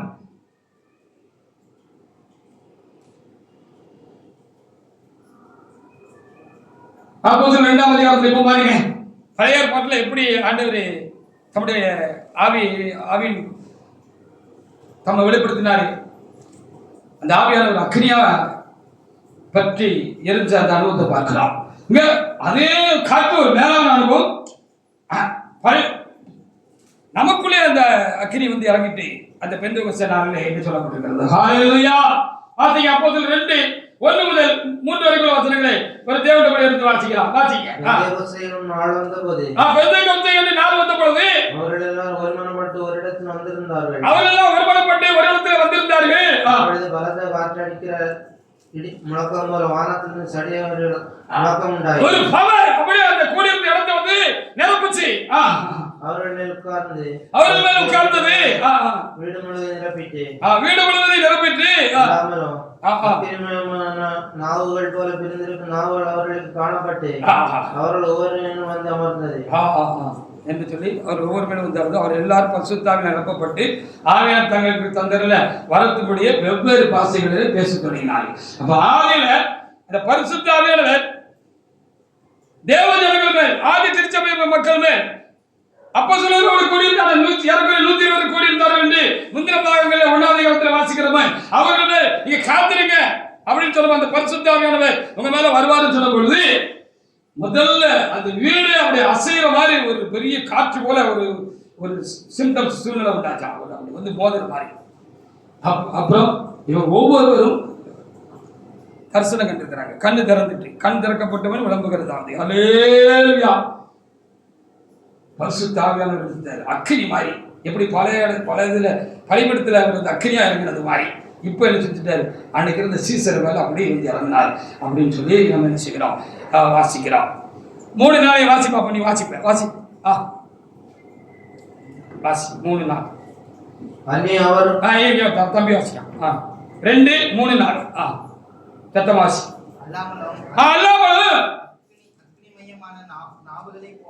அக்கினிமயமான நாவுகளைப் போல பிறந்திருக்கும் நாவுகள் அவர்களுக்கு காணப்பட்டு அவர்கள் ஒவ்வொருவர் மேலும் வந்து அமர்ந்தது. ஹல்லேலூயா. அவர்கள் எல்லாம் பரிசுத்த ஆவியினாலே நிரப்பப்பட்டு ஆவியானவர் தங்களுக்கு தந்தருளின மரத்தின்படியே வெவ்வேறு பாஷையிலே பேசத் தொடங்கினார்கள். ஆமா, ஒரு ஆள் இங்கிலீஷ் பேசி, ஒரு ஆள் பிரெஞ்சு பேசிச்சு, தமிழ் தெரியாது தமிழ் பேசிச்சு, அரபுல ஒருத்தர் கொஞ்சம் பேர் பேசினாங்க, கிரேக்கு பாஷையில கொஞ்சம் பேர் பேசினாங்க, பிரெஞ்சு பாஷையில கொஞ்சம் பேர் பேசினாங்க. ஹல்லேலூயா. தெரியாத பாஷையில, இதுவரைக்கும் பேசாத பாஷையில, விளங்காத பாஷையில ஆண்டவரை எழுதினார்கள், அவர்கள் மகிமைப்படுத்தினார்கள். ஹல்லேலூயா. நம்முடைய சபையில கடந்த காலங்களில் பரிசுத்தவான்கள் என்ன செய்வார்கள், சில ஒரு காரியத்தை பரிசுத்த ஆவியுடைய மகிமையை கொடுத்து ஒரு காரியம் சொல்லுவாங்க. ஹல்லேலூயா. இப்ப நம்ம பேசுறது அந்நிய தூதர்கள் பாஷை, அந்நிய பாஷை பேசுகிறோம். அப்புறம் துண்டு துண்டா பேசுற அந்த காரியம் வரும். ஏதாவது இந்த பரிசு அந்த முழு மாதிரி காரியங்கள்ல கத்து இறங்கினாலும் அப்படி வர்றதுக்கு வாய்ப்பு இருக்கு, தேவைப்படுகிற பொழுது அப்படின்னா இருப்பார். ஏன்னா நான் தூதர்கள் பாஷைகளையும் மனுஷர்கள் பாஷைகளையும் பேசினா இருக்கணும் இருக்கிறது. அந்நிய பாஷை, பரவாசைகள், பரியாச உண்டுகள், இதுல ஒரு ஸ்டேஜ்ல நம்ம இருக்கோம்னு வச்சுக்கோங்களேன். ஹல்லேலூயா. அப்போ இப்படி ஏதோ ஒரு காரியத்தை ஒரு பாண்டியமா என்ன செய்யுமா, ஒரு குடிசை வீட்டுல இருந்திருக்கு, பக்கத்துல ஒரு வாலிபன் இருந்திருக்கிறார். அவர் கடவுளை அறியல, இயேசுவை அறியல, பரிசுத்த ஆவியை அறியல, அவர் ரட்சிக்கப்படல, அவருக்கு பரிசுத்த ஆவி கிடையாது. ஆனா பாட்டி இதெல்லாம் பாட்டிக்கு இருந்துச்சு, வயசான பாட்டி, படிப்பறிவுதெல்லாம் பாட்டி, தமிழே வாசிக்க தெரியாது அந்த அம்மாவுக்கு. அப்படி ஒரு பாட்டியம்மா, வயசான பாட்டியம்மா அந்த காலத்துல இருந்திருக்கிறாங்க. அப்போ இந்த அம்மா அந்நிய பாஷையில பேசும், அந்நிய பாஷை பேசணும், வெளியில சொல்ற அந்நிய பாஷையை சொல்லல. சங்கல பலபல சங்கல சொல்லு தம்பி அப்படின்னு சொல்லி சங்கல பலபல பாஷையெல்லாம் சொல்லல. பரிசுத்த ஆவியானவர் நிரப்புகிற பொழுது பரியாசத்தோடு உண்டாகி ஆவியிலே நாம் களி கூர்ந்து அப்படி பரிசுத்த ஆவி நமக்குள்ள இருந்து என்ன செய்வாரு, பேசுவாரு. ஹல்லேலூயா. அப்படி நம்ம என்ன செய்யுமா, ஆவியில நிறைஞ்சு திருச்சபையின் அனுபவம் மகா பெரிது. இளைஞர்களே, உங்களை அதற்காக திரும்ப எங்கள் போன்றவர்களுக்கு ஆசை உண்டு. அந்த ஆதி நாட்களை திரும்ப உங்களுக்குள்ளாய் கொண்டு வருவதற்கு எங்களுக்கு பெரிய ஆனந்தமும் ஆசையும் ஆர்வமும் உண்டு. தேவனிடத்திலே நாங்கள் விடுத்து கிடக்கிறோம் அதற்காக. அப்போ அந்த பையன் போகும்போது வந்து கேட்பாரு, பாட்டி ஏதோ அந்நிய பாஷையில் பேசுவாங்க, பேசியிருக்கிறாங்க, பேசி சொல்லிக்கிட்டே இருந்திருக்காங்க. அப்புறம் ஏதாவது அப்புறம் வெளியூர் பண்ண பாட்டி என்ன செமிச்சிட்டீங்களா? ஆமாப்பா வண்டி செமிச்சிட்டோம்பா. என்ன பாட்டி எங்கப்பா தங்கப்புக்கான்னு சொல்லுவீங்க, என்ன பாட்டின்னா அது ஆண்டவர் எங்க கூட பேசுறாருப்பா, நாங்க ஆண்டவர் கூட பேசுறோம். என்ன பாட்டி வழங்காத பச்சையா இருக்கு, ஒண்ணு வழங்க மாட்டேங்க அப்படின்னு சொல்லி இருக்கிறாப்ல. அதான்ப்பா பரிசுத்த ஆவின்னு சொல்லியிருக்கிறார். இப்படி சிரிச்சுக்கிட்டே கிளம்பி வீட்டு போயிட்டாரு. ஒரு நாள் இவர் வீட்டு வாசலை விட்டு இறக்கி இந்த பாட்டியுடைய வாசலை கலந்து போகிற பொழுது பாட்டி ஜெபம் பண்ணிட்டு இருந்திருக்கு. அந்நிய பாசையில சுத்தமான ஆங்கிலத்தில் தேவனத்தில் என்ன செய்து கொண்டிருக்கிறது, பேசிக்கொண்டு இருந்திருக்கிறது. இவர் பேச கர்த்தர் அந்த ஆங்கிலத்தில் பதில் சொல்ல இந்த சம்பவம் நடந்திருக்கு. அப்படி ஒரு வரைஞ்சி அப்படி நின்றுட்டா. ஓ, பாட்டி சொன்னது உண்மைதான், பாட்டி சொன்னது உண்மைதான். நேற்று பேசுற பாச எனக்கு விளங்கல,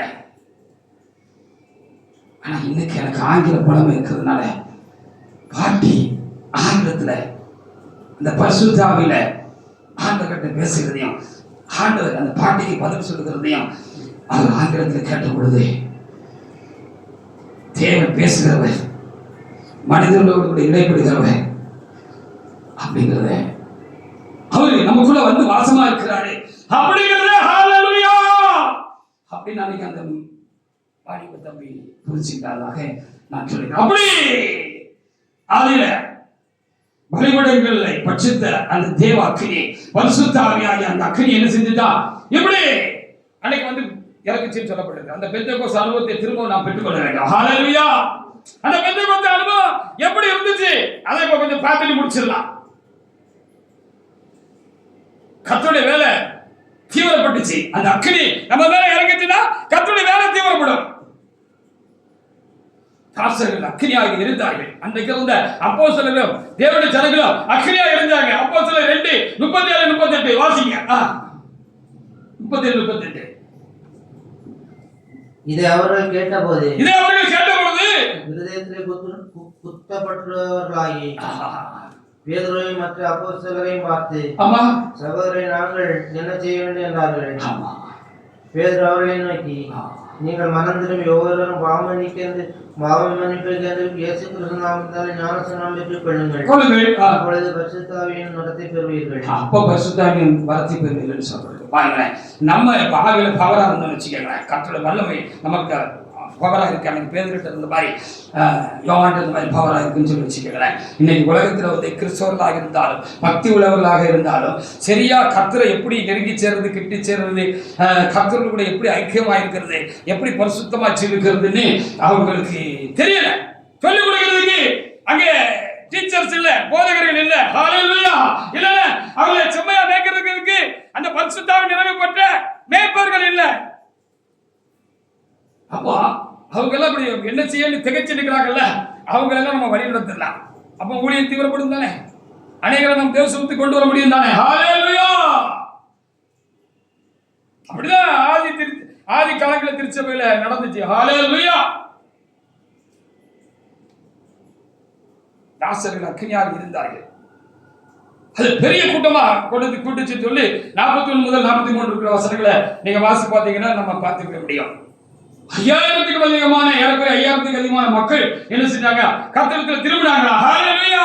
அப்ப நம்ம அக்கினியா இருக்கணும், நம்ம அக்கினியா இருக்கணும். இப்படி ஒரு தேவ அக்கினி, பரிசுத்த ஆவியுடைய அக்கினி என்னையும் உங்களையும் சேர்ந்தமாக வாலிபர்களே இந்த கடைசி நாட்களை நிரப்ப வேண்டும் என்று கர்த்தர் அன்றைக்கே சொல்லி வைத்திருக்கிறார். திரும்பவும் சிறுவர் மேல் கரங்களை வைப்பேன் என்று யோவேலில் எழுதப்பட்டிருக்கிறது. தாத்தாக்கெல்லாம் எரிஞ்ச காலம் முடிஞ்சுட்டு இப்பவும் எரிஞ்சுக்கிட்டு தான் இருக்கிறாங்க. ஹalleluya. நீங்க எரியணுங்கிறத இப்ப ஆண்டவர் எதிர்பார்க்கிற காரியம். நீங்க அக்கினியா எரியணும். நீங்க அநேக வாலிபர்களே தேவசன்னியானத்துக்கு கொண்டு வரணும். உங்களை கண்டு காண்கிற கிறிஸ்துவை காண வேண்டும். அப்படி கர்த்தருடைய வேலை தீவிரப்படணும். அந்த அக்கினிக்கு முன்பாக யாரும் நிற்க முடியல. ஹalleluya. அப்போஸ்தலர் 3:14-15 வாசிங்க. அப்போஸ்தலர் 3:14-15. பரிசுத்தமும் நீதியுமுள்ளவரை நீங்கள் மறுதலித்து, கொலைபாதகனை உங்களுக்கு விடுதலை பண்ண வேண்டும் என்று கேட்டு, பரபாசை விடுதலை பண்ணுங்கன்னு சொன்னீங்க. கொலைகாரன் கலவரம் செஞ்சு ஒரு கொலையை செஞ்சு உள்ள போனவன நீங்க விடுதலை பண்ணணும்னு கேட்டுக்கிட்டீங்க. ஜீவாதிபதியை கொலை செய்தீர்கள், ஜீவாதிபதியை கொலை செய்தீர்கள். அவரை தேவன் மருத்துவர்கள் எழுப்பினார், அதற்கு நாங்கள் சாட்சியாக இருக்கிறோம். பொம்பளை கிட்ட மறுதலிச்சு பேதுரு வீரம் வந்துட்டு நீ அவங்க கூட இருந்ததானே, உன் பேச்சு வெளிப்படுத்துதே, நீ கன்னியாக்காரன் தானே அப்படின்னு சொல்லி கேட்டு, எனக்கு தெரியாம தெரியாதுன்னு சத்தியம் பண்ண பேதுரு. ஹல்லேலூயா. அந்த பேதுருக்கு வீரம் வந்துட்டு. ஹல்லேலூயா. எப்படி வீரம் வந்துச்சு? இப்ப யாரை பார்த்து சொல்றா? சேனை தலைவர்களை பார்த்தும், சங்கத்தை பார்த்தும், அங்கிருந்த ஆசாரிகளை பார்த்தோம். அந்த யூத பெரும் கூட்டத்துக்கு முன்பாக எப்படி சொன்னாரு? தைரியமா சொன்னாரு. இந்த காரியம் எப்படி நடந்துச்சுன்னு சொன்னா, இந்த மனுஷன் எப்படி நடந்தாங்கன்னு சொன்னா, எங்களுடைய பக்தினால சக்தினால உண்டாகல. நீங்க ஆணி அறைந்து கொலை செய்து இயேசுவை தேவன் எழுப்பினார். அவருடைய நாமத்தினாலே இந்த காரியம் உண்டாயிருக்குன்னு அவரு எழுந்து நின்று வீரமா பேசுறதுக்கு காரணம் பரிசுத்தாவின் நிறைவு. ஹல்லேலூயா. குறைந்த பரிசுத்தாவை வச்சுக்கிட்டு கர்த்தருடைய வேலையை செய்ய முடியாது. ஹல்லேலூயா. நீதி நியாயங்களை என்ன செய்ய முடியாது? கேட்க முடியாது, தட்டி கேட்க முடியாது, எதிர்த்து நிற்க முடியாது, கர்த்தருக்காக நிற்க முடியாது, சாத்தானை எதிர்த்து நிற்க முடியாது. ஹல்லேலூயா. அதுக்காக பவர் அப்படி இறங்கிருச்சு இந்த பெந்தெகோஸ்து அனுபவம். இந்த பெந்தெகோஸ்து அனுபவத்தினால அந்த அக்னி இறங்கினால உண்டான ஆசீர்வாதத்தை நம்ம பார்த்துட்டு இருக்கிறோம். அது நமக்கு வேணும். அது இல்லாம ஆண்டவர் வேலையை நம்ம செய்ய முடியாது. 4:18 முதல் சில வசனங்களை வாசிக்கலாம். 4:18 முதல் 4:18 முதல். அவர்களை அழைத்து இயேசு நாமத்தை குறித்து எவ்வளவு பேசவும் போதிக்கவும் கூடாது என்று அவர்களை கட்டளையிட்டார்கள். அவர்களுக்கு பிரதித்திரமாக தேவனுக்கு செவி கொடுப்பதை பார்க்கலாம். தேவனுக்கு செவி கொடுக்கிறதை பார்க்கலாம். உங்களுக்கு செவி கொடுக்கிறது தேவனுக்கு முன்பாக நியாயமோ என்று நீங்கள் நிதானித்து பாருங்கள். ஆமா ஆமா, நாம் கண்டவைகளையும் கேட்டவைகளையும் பேசாதிருக்க கூடாது என்றார்கள். அப்ப கர்த்தருக்காக நிக்கணும். ஒரு சூழ்நிலை, நீ தனியாளா இருக்கீங்க, அல்ல ஒரு ஆள் 2 பேர் இருக்கீங்க, ஒரு பெரிய கூட்டம் ஏத்து வந்துட்டு, ஹல்லேலூயா, நீங்க ஆராதனை செய்யும் போது ஆராதனைக்கு வராம கூட்டம் வந்துட்டு, நம்ம புதிய சிலை கூட்டத்துக்கு இருக்கோமா, பின்பக்க கதை திறந்துட்டு ஓடிய வேண்டியதானே. 1000 பேர் வெளியே நிற்காப்பா. ஹல்லேலூயா. 1000 பேர் வெளியே நிற்கா, கத்திகம் போட நிற்கா, பின்காசல திறந்து ஓடிய வேண்டியதா? இல்லை, ஓட வேண்டியதில்லை. இந்த பரிசுத்தாவின் அக்னி அவங்க மேல இறங்குவார் அப்படின்னு சொன்னா ஓட வேண்டியதில்லை. ஒத்தால நீங்க என்ன செய்யலாம்? சமாளிக்கலாம். இயேசு கிறிஸ்து பிடிக்கிறதுக்கு வந்தாங்க, நிறைய பேர் வந்தாங்க, கத்திகம்போட வந்தாங்க, எல்லாத்தையும் கொண்டுட்டு வந்தாங்க, ஆயுதங்களோட வந்தாங்க. யாரை கேட்கிறீர்கள் என்று ஆண்டவர் கேட்டார். கேட்ட அந்த ஒரு வார்த்தையுடைய வல்லமையினால, இந்த பரிசுத்த தேவனிடத்திலிருந்து அந்த வல்லமையினால அவங்க எல்லாம் பின்னிட்டு விழுந்தார்கள். எத்தனை ஒரு 4-5 அடி பின்னால் போய் தோப்புன்னு விழுந்துட்டாங்கன்னு சொல்லி போட்டுருக்காங்க. ஹல்லேலூயா. உங்களுக்கு ஒருவன் என்ன செய்யலாம்? 1000 பேரை துரத்தலாம், 2 பேர் 10000 பேரை துரத்துவார் என்று வேதம் மையா வழி வச்சிருக்கு. ஹல்லேலூயா. துரத்துனாங்க தானே, துரத்துனாங்க தானே, துரத்துனாங்க தானே. நான் அப்படி ஒரு சந்தர்ப்பத்தை எதிர்பார்த்து காத்திருக்கிறேன். அதற்காக என் தேவனுக்குள்ளாக நான் என்னை திடப்படுத்திக்கிட்டு பலப்படுத்திக்கிட்டே இருக்கேன். ஹல்லேலூயா. தேவனுக்குள்ளாக நான் பலப்படுத்திக்கிட்டே இருக்கேன், பலப்படுத்திக்கிட்டே. கர்த்தர் என்ன அப்படி ஒரு ஆவி எனக்குள்ள தந்திருக்கிறாரு. ஹல்லேலூயா. அப்படி ஒரு ஆவி எனக்குள்ள இருக்கு. தேவ ஆவி, அப்படி ஒரு தேவ ஆவியோட அக்னி எனக்குள்ள இருக்கு. ஹல்லேலூயா. தேவனுக்காக நான் செஞ்சு சாதிச்சு காட்டணும், சாதிச்சுட்டு போயிடலாம். அவருக்காக சாகனால் செத்துடணும். பெரிய இருக்கிற ஒரு சம்பவம் நீங்க எல்லாம் கேள்விப்பட்டிருக்கீங்களா தெரியல, உங்களை யாராவது போதிச்சிருக்காங்களான்னு தெரியல. இப்போ இந்த காரியத்தை பிடிச்சிக்கவே, வள்ளியூர்ல நம்ம சபை இருக்கிற இடம் வந்து ஒரு இந்து கோயில், பிரசித்தப்பட்ட ஒரு இந்து கோயில் இருக்கிற இடமா இருக்கு. அதாவது வருஷத்துல ஒரு நாள் அங்க பெரிய திருவிழாக்கள்லாம் நடக்கும். திருவிழாக்கள்லாம் நடக்கிற பொழுது தேர் ஓட்டுவாங்க, பயங்கரமா நடக்கும். அவர் ராமகோபாலன் சொல்லி ஒரு ஒரு ஆளு, அவங்க மதத்தில் ஒரு முக்கியமான ஒரு சாமி மாதிரி ஒரு ஆள்னு வச்சுக்கோங்களேன். அந்த ஆள் அன்னைக்கு அந்த கூட்டத்துக்கு வந்திருக்கிறாங்க. அப்போ அந்த தேரோட்டத்தை அன்னைக்கு நம்ம சபையை தாண்டி தேர் போகும் பொழுது நம்ம சபையை அடித்து உடைச்சிடணும்னு சொல்லி ஒரு காரியம் செஞ்சுருக்கிறாங்க. அது எப்படியும் லீக் ஆகி வந்துட்டு உடனே அன்னைக்கு அங்கே இருந்த பரிசுத்தவான்கள் தலைமையாக்கு ஃபோன் பண்ணியிருக்காங்க. கண்ணு கவலைப்படாதீங்க, நான் மாற அப்படின்னு சொல்லியிருக்கிறாங்க. அங்கே உள்ளுக்குள்ள இருந்து ஒரு 10, 20, 30 பேர் தான் இருந்திருப்பாங்கன்னு நினைக்கிறேன். இப்போ வந்தாச்சு, பெரியா வந்தாச்சு, பெரியா வந்தாச்சு. ஹல்லேலூயா. இப்போ அவங்கள மேற்கொள்ளணும். ஆயிரக்கணக்கான கூட்டம் தீமை செய்கிறதுக்கு ரொம்ப அப்படி இதாக இருக்காங்க. இங்கே எல்லாரும் முட்டு போடுங்கன்னு சொல்லியாச்சு, எல்லாரும் ஜோம் பண்ண சொல்லியாச்சு, ஐயா எல்லாரும் தலையில் கை வச்சு ஜோம் பண்ணியாச்சு. எல்லாரும் பவர் ஆகிட்டாங்க, இப்படி பவர் ஆகிட்டாங்க. தஸ்ஸு புஸ்ஸுன்னு விட்டா போதும்.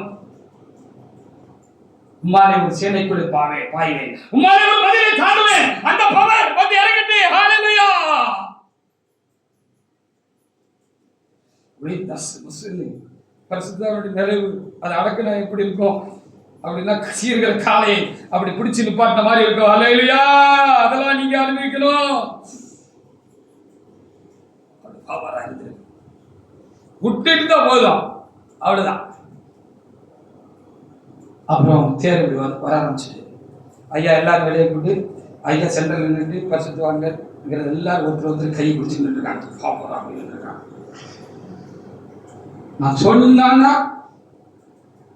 நீங்க நான் என்ன சொல்றேன் அதை செய்யுங்க அப்படின்னு சொல்றாங்க.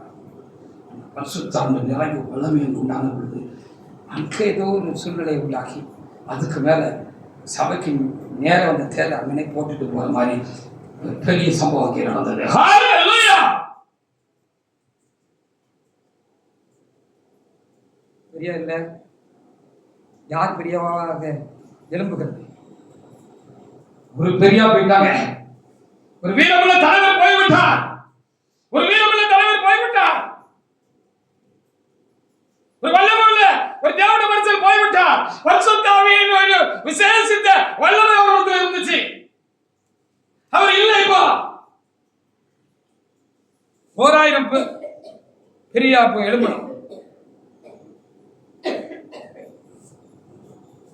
ஒவ்வொருவரும் பெரியவா மாறிடணும். ஹல்லேலூயா. ஒவ்வொருவரும் பெரியவா மாறிடணும். அந்த வல்லமை நம்மளை நிரப்பும். அது அக்னி, அந்த அக்னி நம்மளை பற்றி பிடிக்கணும்.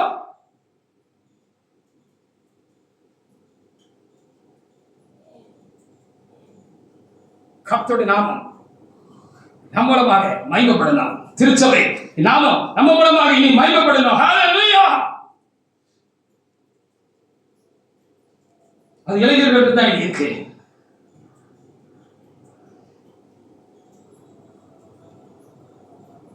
அப்படி கர்த்தருடைய வல்லமை வெளிப்பட்டுச்சு. சப்பானிகள் நடந்தார்கள்,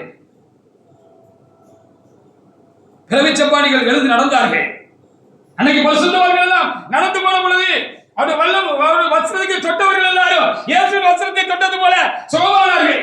பவுலடியார்கள் சந்திக்கப்பட்ட பிற்பாடு அவருடைய கர்த்தருடைய வல்லமை அவருக்கு மிக பெருகிருந்தது. அவர் கர்த்தருடைய அக்கினியால் நிரப்பப்பட்டிருந்தார். அவர் அக்கினியாக இருந்தார். அவர் போட்டிருந்த வேண்டி சட்டைய சிப்பாவை கலந்து உருமாறுகளை கலந்து வியாதிஸ்வரர் மேல போட்ட போது சுகமாயிட்டு ஆண்டு வரதுக்கு முன்னால இந்த வல்லமையுள்ள கிரியைகள் எல்லாம் நடப்பிக்கப்பட வேண்டும். பெந்தேகோஸ்து அனுபவம் திரும்ப சபையில உண்டாக வேண்டும். கர்த்தர் வாக்கில் இருக்கிறார், எனக்கு வாக்கில் இருக்கிறார்.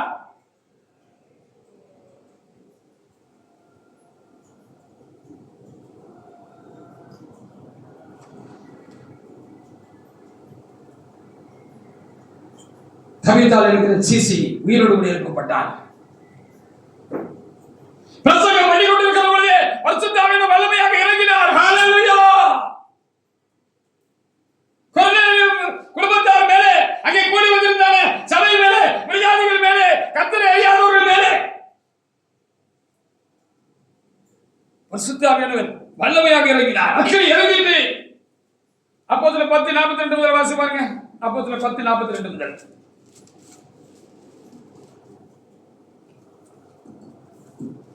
அன்றைய அவரை உயிரோடு இருக்கிறவர்களுக்கு மருத்துவர்களுக்கு தேவனால் ஏற்படுத்தப்பட்ட நியாயாதிபதி என்றும் ஜனங்களுக்கு பிரசங்கிக்கவும் சாட்சியாக ஒப்பிக்கவும் அவர் எங்களுக்கு கட்டளையிட்டார். அவரை விசுவாசிக்கிறவனோ அவன் அவருடைய நாமத்தினாலே பாவமன்னிப்பை பெறுவான் என்று தீர்க்கதரிசிகள் அவரை குறித்து சாட்சி கொடுக்கிறார் என்றார். இப்படி இயேசு பத்தி என்ன செஞ்சாரு சொன்னாரு. இயேசு யாரு? வந்துட்டு போன இயேசு யாரு? சிலுவைக்கு போன இயேசு யாரு? சிலுவையில மரித்த இயேசு யாரு? மூன்றாம் நாள் உயிர்த்தெழுந்த இயேசு யாரு?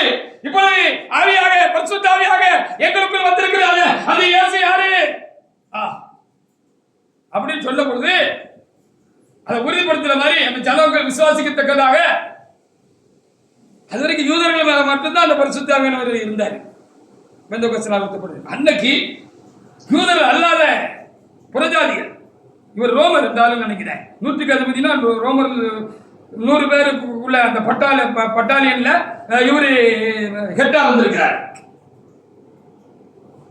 அங்க கூட இவர் பக்தி உள்ளவங்களா கூடி வந்திருக்கிறாங்க. அவங்க மேல பரிசுத்த ஆவியானவர் செஞ்சுட்டாரு. அக்னியாக இருக்கிறார். ஹalleluya. இறங்கணும், இறங்குவார். ஹalleluya.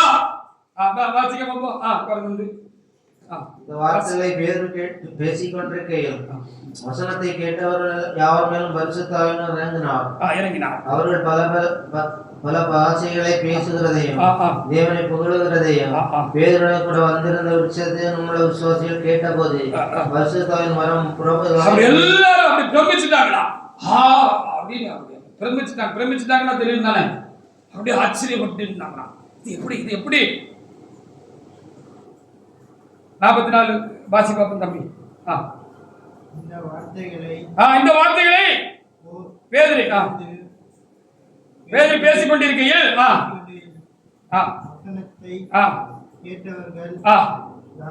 யாவர் மேலும் பரிசுத்த ஆவியானவர் இறங்கினாரே. ஹalleluya. இறங்கினாரே. இறங்கினா ஹalleluya.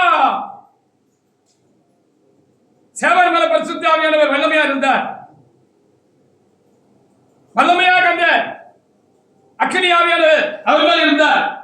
அவங்க கூட பெரிய பெரிய படிப்பாளிகள், ஞானம் பெற்றவர்கள் எல்லாரும் அவர்கிட்ட இயேசு குறித்து அவர் சொல்லும் பொழுது அவர்கிட்ட வாக்குவாதம் பண்ணாங்க.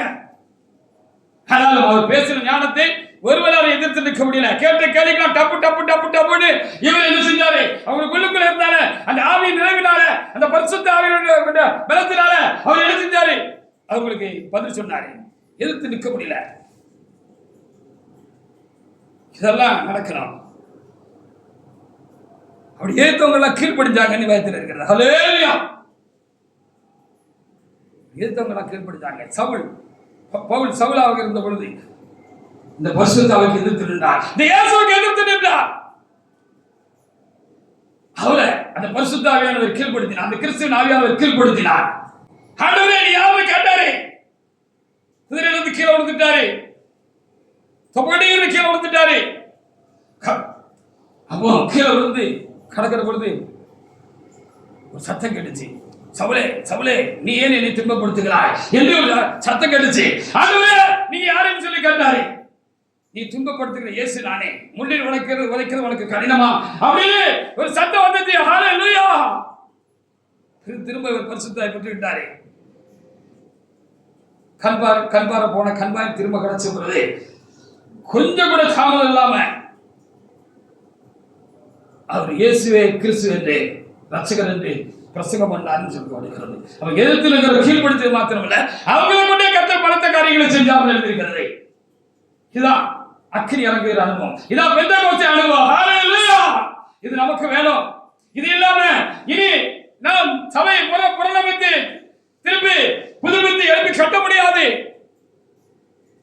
இதற்கு பெந்தெகோஸ்தே அனுபவம் வேண்டும். இதற்கு இறை பரிசுத்தம் வேண்டும். ஹல்லேலூயா.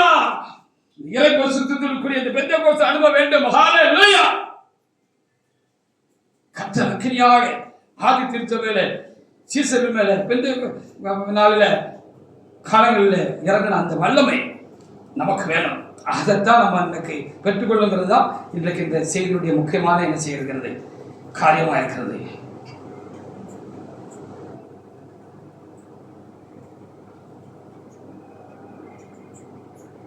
இதுக்கு சின்ன பையங்க போதுன்னு சொல்லியிருக்காரு ஆண்டவர். பெரியார்லாம் வேண்டாம், நம்ம சின்ன பையங்க தான் வந்துருக்காரு. ஹல்லேலூயா. எனக்கு 2 வாலிபர்கள் வேணும் இன்னைக்கு சொல்லிட்டு வந்தது தானே. ஆமென். ஹல்லேலூயா. வாலிபர்கள் தான் இப்ப தேவை இருக்கிறது. நான் மீண்டும் சிறுவர்கள் மேல் கரத்தை வைப்பேன் என்று சொல்லி சகரியா 13:7 எழுதியிருப்பாருங்க.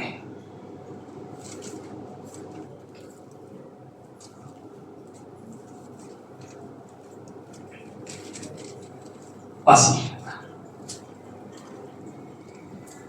13:7.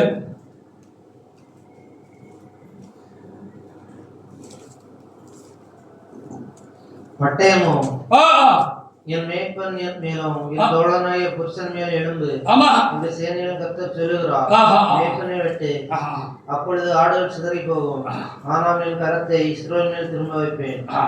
இப்பொழுது பரிசுத்த வல்லமை தேவ சமூகத்திலே சிதறடிக்கப்பட்டிருக்கிறது. ஹalleluya. மேய்ப்பனை வெட்டு, ஆடுகள் சிதறடிக்கப்படும் அப்படிங்கிறது போல இன்னைக்கு பரிசுத்த வல்லமை சிதறடிக்கப்பட்டிருக்கிறது தேவ சமூகத்திலே. ஹalleluya. சகரியா 13:7.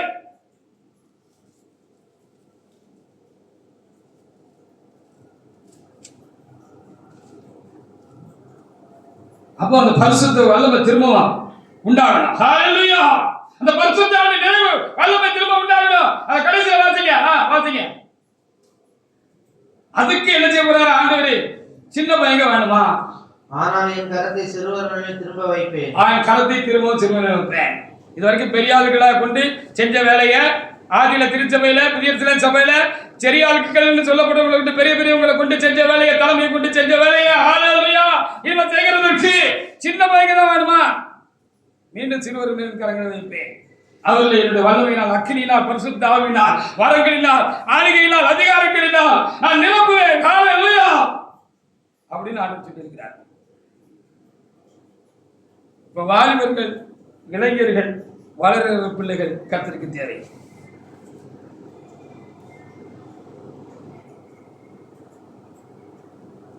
கர்த்தர் இடத்துல சேனை, ஒரு வாலிபர் சேனை எழுப்பு என்று கர்த்தர் எனக்கு உத்தரவு கட்டளை இருக்கிறார். ஹalleluya. ஒரு வாலிபர் சேனை எழுப்பு, ஒரு வாலிபர் கூட்டத்தை எழுப்பு. அந்த வாலிபர் கூட்டம், அந்த வாலிபர் சேனை என்னுடைய சபையை கட்டும். ஸ்டாப்பா இருக்கிற வேலையை திரும்பவும் செய்யணும். நின்று போன கர்த்தருடைய வேலையை திரும்ப செய்யணும். சபையோட வேலை திரும்ப செய்யணும். அதற்கு எனக்கு சின்ன பையன் தான் வேணும், சின்ன தாவீது தான் வேணும், சின்ன கிதியோன் தான் வேணும், சின்ன தானியேல் தான் வேணும். ஹalleluya. பக்தி உங்களுக்குள்ள இருந்தா போதும், மற்றதெல்லாம் அவர் உங்களுக்கு அவரே தந்துடுவார். அவங்களே தந்துடுவார். உங்களுக்கு பக்தி மாத்திரம் இருந்தா போதும், தேவனுக்கு பயப்படுற பயம் மாத்திரம் இருந்தா போதும். பக்தியும் தேவனுக்கு பயப்படுற பயம் இருந்தா பாவம் துணிகரமா செய்ய மாட்டோம். நம்ம பரிசுத்தமும் நம்ம கிட்ட வந்துடும். ஹalleluya. அப்போ பக்தி வைராக்கியம் உள்ள வாலிபர்கள் தேவை. நீ எழுப்பு, நீ எழுப்பி ஒரு வாலிபர் கூட்டத்தை எழுப்பு. அந்த வாலிபர் கூட்டம், அந்த வாலிபர் சேனை திரும்ப என்ன வேலையை செய்யும் என்று கர்த்தர் சொல்லி இருக்கிறார். வாலிபனை நீ ஆயத்தப்படு. அக்னியா இருக்கிற தேவனுடைய மனிதர்களோடு கூடிக்கொள். கர்த்தர் ஒரு நாள் குறித்து வைத்திருக்கிறார். அந்த நாளிலே அந்த அக்னி வெளிப்படும். ஹalleluya. என்னிடத்திலிருந்து வெளிப்படும், உன்னிடத்திலிருந்து வெளிப்படும், தெரிந்து கொள்ளப்பட்டவரிடத்திலிருந்து வெளிப்படும். அந்த நாளுக்கு நம்ம ஆயத்தமாவோம். இப்படி ஒரு அக்னி என்னை உங்களை நிரப்பணும்னு சொல்லுதான் கர்த்தர் மரணத்துக்கு முன்னால சொல்லிட்டு போன வார்த்தை தான் இந்த பிரசங்க வாக்கியம். அந்த பரிசுத்தாண்டு நிறைவு நமக்கு வேணும். லூக்கா 12:49 வாசித்து முடிக்கலாம்.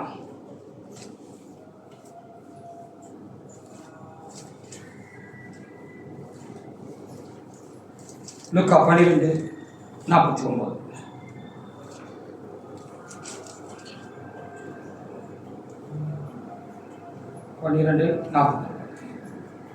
பூமியின் மேல் அக்னியை போட வந்தேன்.